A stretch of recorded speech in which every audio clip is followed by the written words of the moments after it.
Hey everybody, it's part 2 of the Marvel book. This one's everything that's coming out. It's November, but everything's coming out in January. So this is part 2. Look at this. Now we got the Sentry. He looks kind of, I don't know if he's not built like he was before. I don't know. Let's see. Maybe the Sentry teenager or something like that. Teen Sentry. We'll see. This is number 2 of 4. Let's see. As more people begin manifesting Sentry's powers, okay. It's all Misty Knight and Jessica Jones can do to keep track of the incidents, let alone discover any connections between them. Meanwhile, each new Sentry must reckon with their newfound abilities and what this newfound power means for who they will become. Unfortunately, one of them isn't a team player. Now that's kind of different. So everybody's getting powers and everything. I wonder where they're going to go with that. We'll see. It's 4 parts. Okay, we go with this. Thunderbolts 2 of 4, it says. Frank, is that Frank Show? Yeah, Frank Show cover. Terry Dotson, that's it. I get those two mixed up sometimes. And there's a variant down here. That's cool. Wow. Okay, now this one's The Revolution versus the Kingpin. Okay, when Contessa Valentina Allegra de Fontaine gets word that Kingpin will be overseeing the transfer of the Red Skull's fortune at the notorious Hellfire Club, Bucky Barnes enlists the aid of his favorite masters of infiltration, a symbiote-equipped Black Widow and a dress-to-impress Yelena Belova. Whoa, the White Widow. But to rob the Red Skull of his ill-gotten gains, they'll have to go through Wilson Fisk. And that didn't go too well for Bucky last time. Oh. All right. Now we got Superior Spider-Man. I liked him. I liked him almost better than Peter Parker, the way he came out and the way he did everything. Because he just wasn't, he was somebody that he achieved things. And he didn't always go, oh, woe is me. I'm going to continue to keep losing and never going to get out on top. And I'll just, oh, the old Peter Parker luck. I hated that. Sometimes you want to see them succeed. It's like in your own life. You don't want to just continually be, oh, woe is me. Look what happened. I messed up again. I just can't get above water. Everything always goes against me. Everything. It just never happens for me. I hate that. But so when I saw him do it, I'm thinking, he's doing all these different things. And when he said, Peter, why in the world didn't you patent your web shooters that you created? You could have used them in military or whatever. You could have used them for something, but he didn't want to do that. But maybe he could have applied it to something else or something. But maybe just like Stark, if he would have went through Stark or something like that and said, hey, Tony, can we give me some passive income or something like that? Some of the things that I've created and everything, can you mass produce it, something like that? And then, but see, Stark does war, so Peter wouldn't want to do that. So you'd have to figure out some other type of way to come up with something that would make money for him, a passive income, so he wouldn't always be broke and trying to pay the bills all the time. It's like, I don't know. It'd be cool to see him succeed. So when he did it, I'm thinking, wow, it's cool to see that he did that. And then when Peter came back and had all the money that Doc Ock made through him and everything, and then they found that it wasn't him and they took everything from him. I'm like, are you serious? He's broke again. That made me so mad when I was reading that story. So I kind of like him just to see a version of Peter succeed or something. But we'll see I don't know what they're doing in the actual comic book, but we'll see what's going on. Let's get back to this now. Superior Spider-Man number 3. Let me know what you think about that as well. I mean, you don't want to just continue to keep losing, have a big L on your chest all the time or your forehead. You want to win sometimes. But let's see. I like that cover. Mark Bagley, I love his artwork. Let's see. Time is running out. Only one man can save the day. Well, one man and his army of expendable spider minions. The spider base will be reactivated. Refuel the arachnomechs. Load your web cannons. The moment you've been training for has arrived. Suit up, dolts. We're going to war. Oh, man. All right. Let's see. You look at this, how they make the suit and everything, all the different things on it. So, how they designed it.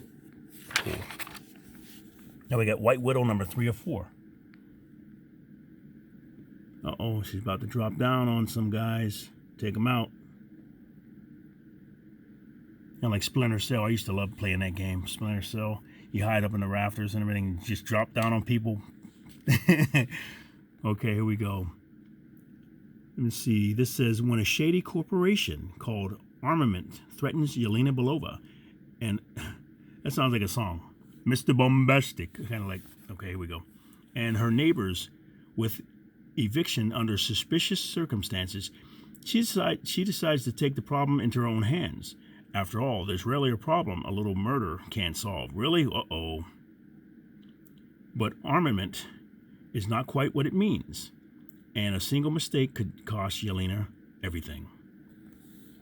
She's a murderer? Okay. Thanos. Thanos number 2 of 4. I like that cover. You see, that's not the regular Hulk. Let's see who that is.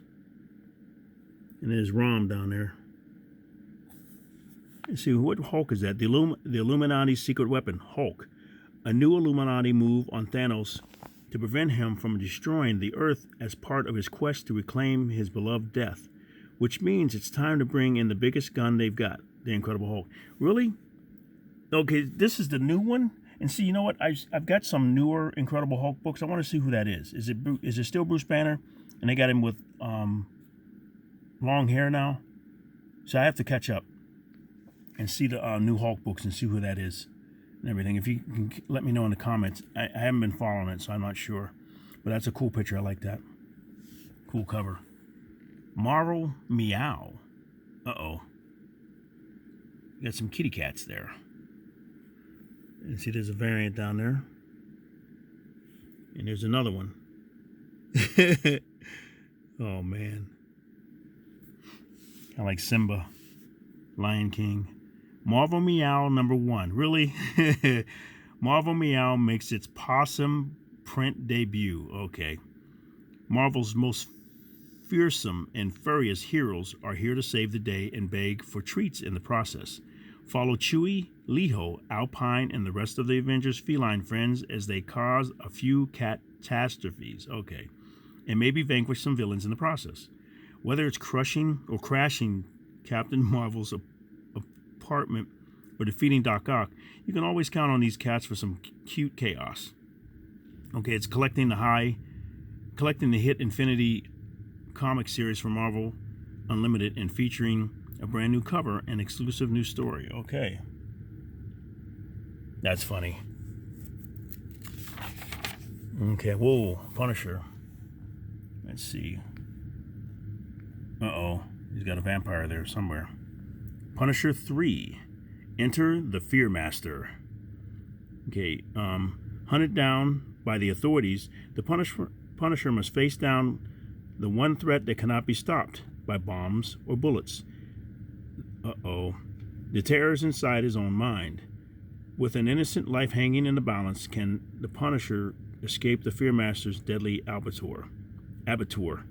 Yeah, not owl. Abattoir. Or will his quest for vengeance be cut short, just as his true enemy stands revealed? Now, wait a minute. You know what? They're changing everything. Who is this guy? I've been missing out. I missed out. Now, there's a new Punisher now, I guess. I've been missing a lot of stuff. Like I said, I haven't been reading a few of the comic books. I've been going to half-price books and buying books. I haven't been buying anything new lately. But some of the stuff I have been picking up, but I haven't picked up Punisher. I have to check him out and see who the new guy is. If he is new guy, let me know. Daredevil, Black Armor. Okay, is that Bagley? He's doing the cover. Black Armor, number 3 of 4. Yeah, he's doing the cover. Back in Black. Friend and foes alike become embroiled in a battle for their lives beneath the streets of Hell's Kitchen. Uh-oh. With the deadly puppet master who returning and legendary writer J.D. Chidester is no stranger. Wait a minute, let me read that again. With the deadly puppet master who returning and that doesn't make any sense. And legendary writer D.J. Chidester is no stranger to, and your new favorite artist, Netho Diaz. The series has only just started to turn up the heat. That's weird. Unless I'm reading it wrong. But still, though, what's good is friends and foes alike become embroiled in a battle for their lives beneath the streets of Hell's Kitchen. Okay, what's going on with Daredevil? Looks like the suit's becoming him. Or he's becoming the suit. Then we got X-Force, number 48. That's a cool cover. Wow. Looks like he's really coming after you there. Target, Beast begins here. He was their mission commander. Now he is their mission. Okay. At last, X-Force takes the fight to Henry McCoy, a.k.a. Beast, and he will answer for his crimes. See, now what is going on? Wow. It's parental advisory on that one. Now we got X-Men number 4, Facsimile Edition, new printing. Hey. 32 pages. Magneto returns to battle the X-Men, and he's brought the new Brotherhood of Evil Mutants. Okay, that's that. Love to imagine having an original one. Then we got X-Men High Evolutionary there. X-Men number 30, We Are Not Animals. I am not an animal. As the chaos of mutant kinds fight back against their fall at the hands of Orcus, rages in the fall of the House of X. Other forgotten foes come from the woodwork to take on the X-Men in their time of peril. Cinch and Talon find themselves once more besieged by the High Evolutionary and his creations to reap the consequences of their last encounter. Wow, I would have liked to see the High Evolutionary look more like the comic book version, and then maybe once he shows himself, then have something happen where he breaks the helmet off or something like that, and he shows his face, just like Captain America and Thor. He don't want to wear his helmet anymore. Captain America doesn't want to wear his mask anymore. I'm surprised Tony isn't riding around or flying around without his helmet on, just because he wants to show his face all the time. But he's not there anymore. I'm not sure how they're going to bring back Tony Stark, but everybody wants to take their helmet off or their face piece off or something like that so you can see him. So we'll see. But it would have been cool to see him like that. And the news about Kang the Conqueror is like, wow, can't believe what's going on with that. And if they're going to have to recast him or change him somehow. Let's see. Wolverine number 41. Ooh, that's a cool cover there. I like that. Greg Capullo is awesome. That's cool. We got a variant there. Wow, that's cool, Mark Bagley. Then we got this one here. Sabertooth War. Wow. Look at all the different covers they got going out too. Variants and everything. Okay, that is cool. Sabertooth War begins here, it says. The most violent Wolverine story ever told. Really? The most violent? You know, if you're going to do most violent, you're going to have Ryan Ottley draw it. The guy who does... what's he doing now? Well, he was doing SpiderMan, but to see him do like Invincible, where they're breaking the bones and everything, all the fights and everything, I like to see him draw the violence, just all the muscle and the tendon, everything. It would be a parental advisory for sure there.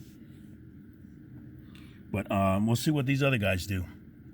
Who's going to be doing? Corey Smith and Jeff Shaw is going to be doing it, the artwork. So we'll see how they do.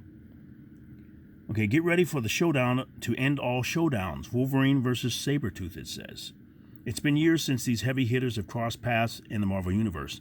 But as Krakoa falls, so rises Sabertooth, and he's out for revenge. Uh-oh.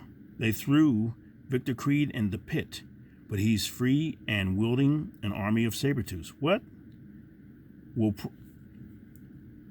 Wielding an army of Sabertooths will prove once and for all why he is Logan's ultimate nemesis. Okay. That's going to be interesting. We shall see. Okay, now we got here Wolverine. Sabertooth War. Number 42. Uh-oh. His head on a platter. Looks kind of small. Well, he's a small guy, though. Wow. Okay, Sabertooth War, Part 2. Victor Creed and the Saber Teeth have big plans for Logan. See the war escalate under the claws of the many Creeds. Wow. Let's see what they're going to do with that. And now we got Marvel Super Wars, Superheroes Secret Wars Battle World. All the different covers here.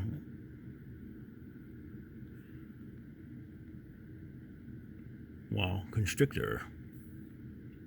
Another variant there, that's cool. What's that? Oh, I thought this said 4D. I was like, wait a minute. It's 4T, not 4D. Okay. Marvel Superheroes Secret Wars Battle World number 3 of 4. Amid the chaos, there comes a calamity. Baron Zemo and the villains have the heroes in their grasp. Quite literally. Okay. You see, but what discovery by the Hobgoblin will threaten to tear their shaky alliance asunder? Okay, featuring Spider-Man, the Human Torch, and some surprise guest, but you'll never believe the ending. Uh-oh. What do you think will happen? Is that, it's Giuseppe Camicoli. I like his artwork. I could tell just the way that it's inked and everything. I could tell that was his artwork. You know, you see certain artists like Linnell Yu here, and you know Bagley, and you know Todd McFarlane, John Byrne, George Perez, different things like that. And you can see the ones that are similar, Arthur Adams, and the different people that like them, that draw similar, David Finch and everything, and then the different people that he worked with, they draw alike. It's really cool. Mike Zeck, everything, so cool. Now, okay, we got facsimile versions again. These are cool. I had all these books at one time. I got this one there, but I never got another copy of this. But all the books I had back in the late 80s and stuff like early 90s are gone. Just sold them. It's like, man, this is a new printing here. Facsimile edition, Amazing Spider-Man 252 facsimile edition. New printing. Very cool. And we got Marvel Superheroes Secret Wars. And here's a number 1 facsimile edition again. Very cool. And then we got a variant down here. Or Hidden Gem variant, it says. Mike Zeck. Hey, that's cool. Coming from the other side. Wow. I wonder if he just did that. That's cool. And you got a foil variant on here, on both of them. Is this supposed to be considered the first appearance? No, this isn't. This would be maybe the second appearance of Venom, maybe. I don't know. And those Secret Wars number 8 is supposed to be the first appearance, maybe you would consider that. And this is second appearance. There's so many different things. Sure, there's people's opinions or their arguments or whatever. You can say what's the first appearance of him. So, but these are very cool books. They just keep reprinting everything over and over again. Marvel Voices. That's a cool cover. Marvel Voices Legends number 1. Okay, my friend Dave, his name is that too, David Walker. I'm not sure what his middle name is. But he makes films here in Ohio. Very cool. His own films. He's really cool. Okay, let me see. Cornerstones of the Marvel Universe unite in this jam-packed special. Captain America graces the city skies and dives headlong into the dangers of its alleyways. Misty Knight gets the anniversary treatment as she approaches 50 years of publication history. And in a bold tale of corruption, abuse, and hope that springs eternal, Elijah Bradley makes an explosive return to the spotlight. All this and more from the program that brings you the world outside your window in real time. Marvel Voices kicks off a triumphant new year of stories. Cool. Again, now we got Venom. That's a cool look. Venom number 29. Eddie Brock's tour de force continues. While chaos has reigned for Dylan Brock and the Venom symbiote, Eddie Brock continues to kick butt and take no prisoners, fighting like heck to get back to them. So you know what? I followed the first few stories. I wonder what happened to him, and I thought Dylan had died or something, or Eddie had died, and Dylan took over. But I fell off of the stories, and I didn't read any of the stories after this. So I'm not sure what's going on with the new Venom. This guy was pretty evil. Everything, and all the different other symbiotes that went to attack Venom and the creatures and everything. So it may be, I'm gonna have to pick up something or a trade paperback or something to get back into the story to see what's going on. Eddie started as a king in black and has gone on a transformative journey that has put Meridius's very existence into a state of uncertainty. Okay. But with Meridius's fate thrown into question, so is Eddie's, and his transformations aren't over. Let's see. Captain Marvel. That's a cool cover. I see they're doing something to her suit. Everything, giving her like a Superboy jacket. Who else has a jacket like that? You do a bunch of different stuff like that. Okay, Captain Marvel number 4. Blast her into the negative zone, it says. Determined to free both herself and the morally ambiguous Yuna from the permanent bond of the Negabands. Okay, Captain Marvel brings the fight home to the negative zone. Buried deep somewhere inside the topsy-turvy world is the key to breaking the bond. But nothing in the zone comes free. And when Carol ends up on Blastar's doorstep, the disgraced king gets a perfect shot at revenge. Now remember the story, I think it was Rick Jones had the Negabands or something like that, and he would switch places with somebody. Okay. I barely remember that story. But is that interesting? This look interesting to you? You have to see. Okay, now we got the Avengers. That's a cool cover. I always like the face-offs and everything. Cool. Grr, look at this. Grr. Avengers number 9. Okay, the Avengers battle the Twilight Court for the sake of Kang the Conqueror. For the sake of Kang the Conqueror? The Twilight Court wishes to bring Kang to justice, but the Avengers still have need of the comatose Conqueror. Which side can claim to truly be just? Okay, now we got the sensational She-Hulk, it says. Oh, she looks so happy out there in space. Wow. Number 4. Okay, She-Hulk and Jack of Hearts go on vacation in space. Someone from Jack's past is looking for him. When two heavy hitters like She-Hulk and Jack of Hearts are in serious danger, that's a huge problem. Jack of Hearts always had a cool look. I drew a picture of him. I think I sold the picture. I need to check and see if I still have a copy of it so I can show it. But I drew it years ago. It was really cool. 11x17 picture I did. J. Michael Straczynski returns to Marvel. Captain America. Cool. Number 5. What's this one? All the different Wolverines running. Looks like kind of like a Kirby artwork, but Jim Rugg is the guy. Okay, now we got new information about Captain America's recent attacker. A mysterious figure known only as the Emissary has Steve Rogers, Misty Knight, and Sharon Carter scrambling to protect a peace rally from being this new foe's next target. But how can masters of physical and mental might defend against the supernatural prowess of an ancient evil? Uh-oh, I don't know. Okay, see, this is that new Hulk. I'm going to see what this is. The Incredible Hulk. Look at him. He looks pretty cool. Pretty scary, too. Is that Ghost Rider? Wow. Okay, Incredible Hulk number 8.